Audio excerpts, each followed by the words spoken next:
Change nature का नियम है। इंसान का बिहेवियर हो, अर्थ का स्ट्रक्चर हो, बदलता रहता है। तभी तो हर युग में हमें कुछ ऐसी घटनाएं देखने को मिलती हैं जो बिल्कुल नई होती हैं। इन बदलाव से कभी कोई नया आइलैंड बन जाता है तो कभी पुराने आइलैंड डूब जाते हैं। इन्हीं बदलाव से धरती के कई खूबसूरत आइलैंड जैसे मालदीव और इंडोनेशिया शायद कुछ ही सदियों बाद हमारी धरती पर नजर नहीं आएंगे। यह बदलाव ही वह जगह है जिसने हमारी धरती को ऐसे डिजाइन किया है जैसे यह आज हमें दिखाई देती है। जबकि पहले तो सारा कॉन्टिनेंट एक जगह मौजूद थे, मगर फिर बदलाव हुए और हमारा मैप आज की तरह दिखाई देने लगा, जहां 7 कॉन्टिनेंट और महासागर हैं, वह भी अलग अलग दूरी पर। मगर अब सब बदलने वाला है, कॉन्टिनेंट और ओशन का नंबर भी। आज एक ऐसे ही बदलाव की हम बात करने वाले हैं जो चल तो पता नहीं कब से रहा है, मगर इसमें तेजी अब दिखाई देने लगी है। अब आप सोच रहे होंगे कि आखिर अब दुनिया में कौन सा बदलाव होने वाला है जिनमें तेजी आ गई है। अब आपको बताते चले, हम बात कर रहे हैं अफ्रीका के स्प्लिट की।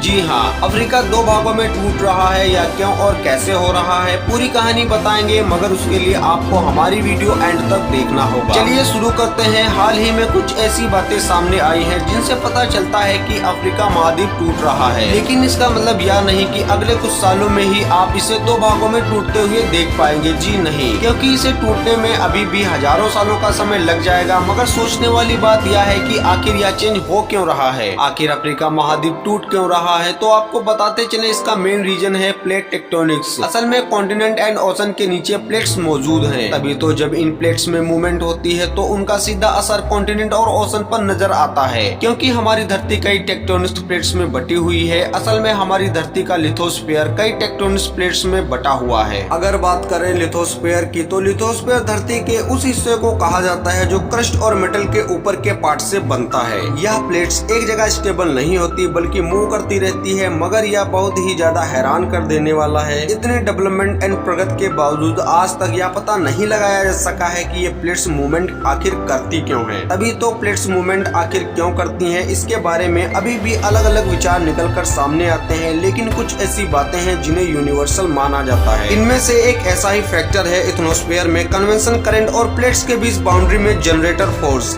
ये फोर्स न केवल प्लेट्स को मूव करता है, बल्कि इनकी वजह से कभी कभी प्लेट रैप्चर भी हो जाती है। इन प्लेट्स के टूटने से ही रिफ्ट बनता है और नई प्लेट बाउंड्री बन जाती है। ईस्टर्न अफ्रीका में एक ऐसा ही फिनोमिना देखा जा रहा है, जिसकी वजह से अफ्रीका महाद्वीप 2 भागों में टूट रहा है। असल में गल्फ ऑफ एटम में साउथ में जिम्बाब्वे तक 300 किलोमीटर लंबी ईस्ट अफ्रीकन रिफ्ट वैली बन गई है, जो अफ्रीकन महाद्वीप को 2 भागों में डिवाइड करती है, या 2 प्लेटों के खिसकने से बनी है। और इन्हीं की वजह से इसका एक्सपेंशन भी हो रहा है। इनमें एक सोमालिया प्लेट्स और दूसरी न्यूबियर प्लेट्स है। वैसे तो यह स्प्लिट बहुत दिनों से चल रहा है, मगर यह सुर्खियों में 2018 में आया, इसलिए क्योंकि 2018 में केन्या रिफ्ट वैली में एक बहुत बड़ी दरार सामने आई है, जिसकी वजह से रोवी हाईवे का एक पार्ट कोलपन टेक्टोनिक्स एक्टिविटी के साथ लिंक किया जाने लगा है। हालांकि कुछ जियोलॉजिस्ट का कहना है कि यह एक एरोजन गली फॉर्मेशन हो सकता है, मगर इस पर सवाल इस वजह से उठाए जाते हैं कि आखिर यह इसी जगह पर फॉर्म क्यों हुआ है।